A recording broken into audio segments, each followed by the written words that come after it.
قرآن پاک میں کتاب المبین کا تذکرہ ہے.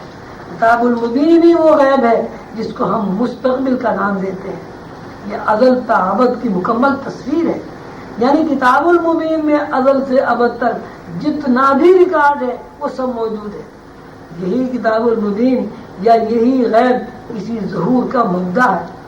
جب ہم لفظ ایک زبان سے ادا کرتے ہیں تو یہ ایک ہی لفظ ازل تا ابد کے تمام تصورات کا مجموعہ ہے.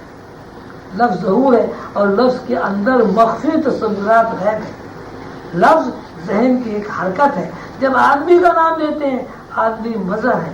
جب ہم آدمی کے اندر اس کی صلاحیتوں کا تذکرہ کرتے ہیں تو یہ سب محض تصورات ہیں. لفظ ذہن کی حرکت ہے اور ذہن کی اس حرکت میں 3 قسم کی شعاعیں مرکوز ہوتی ہیں.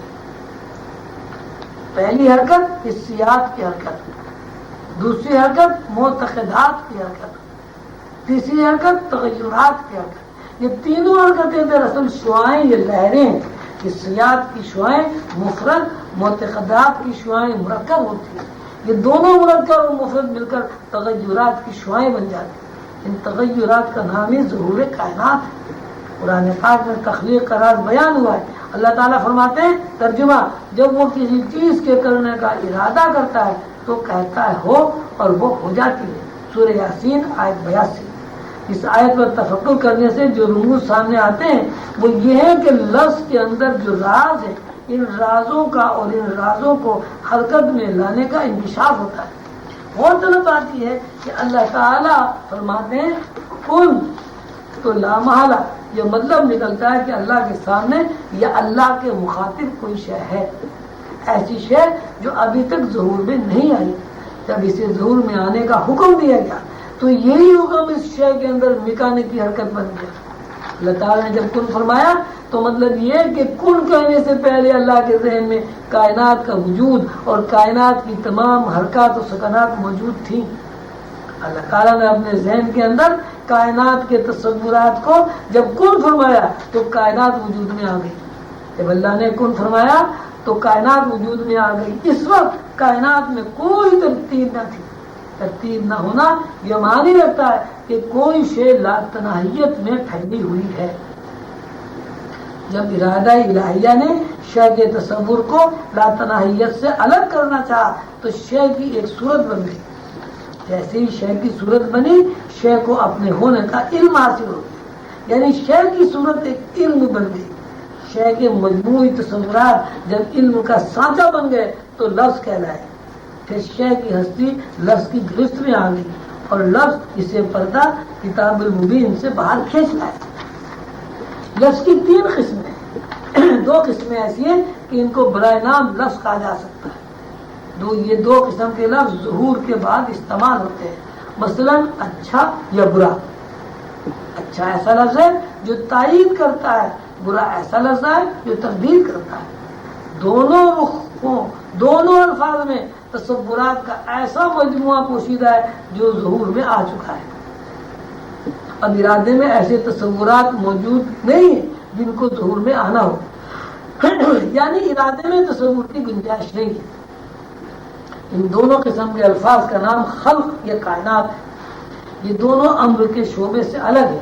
قرآن پاک میں اللہ تعالیٰ نے فرمایا ہے وہی اول ہے، وہی آخر ہے، وہی ظاہر ہے، وہی باطن ہے. اول آخر ظاہر باطن پر تفکر کیا جائے تو اس کے علاوہ دوسری کوئی معنی نہیں نکلتے کہ اللہ محیط کل ہے اور وہ وجود مدرک ہے. ہم جیسے کہ جانتے ہیں کہ ظاہر کو دیکھتے ہیں اور باطن کو نہیں دیکھتے. ہم جو کچھ دیکھ رہے ہیں لیکن یہ نہیں دیکھ رہے کہ کس سے دیکھ رہے ہیں، کس سے ادراک کر رہے ہیں. لیکن یہ ادراک نہیں کر رہے کہ کس سے ادراک کر رہے ہیں.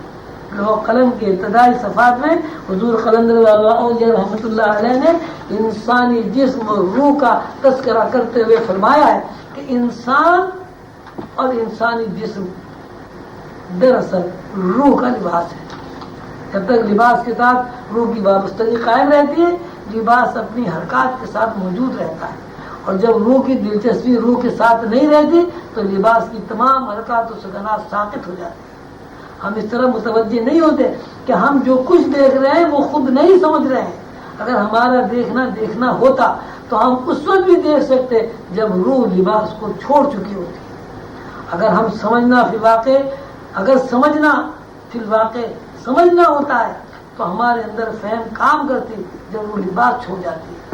لیکن تاریخ میں ایسی کوئی مثال نہیں ملتی کہ روح نے جب جسم کو چھوڑ دیا ہو تو جسم میں حرکت یا مدافعت پیدا ہوئی ہو، یا جسم نے دیکھا ہو یا سنا ہو.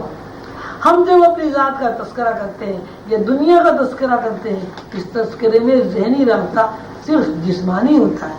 یہی وجہ ہے کہ ہماری فہم صرف خلق میں کام کرتی ہے، امر تک ہماری رسائی نہیں ہوتی. یہ روزمرہ کا مشاہدہ ہے کہ ہم الفاظ کو کسی چیز کے رد کرنے یا قبول کرنے میں استعمال کرتے ہیں.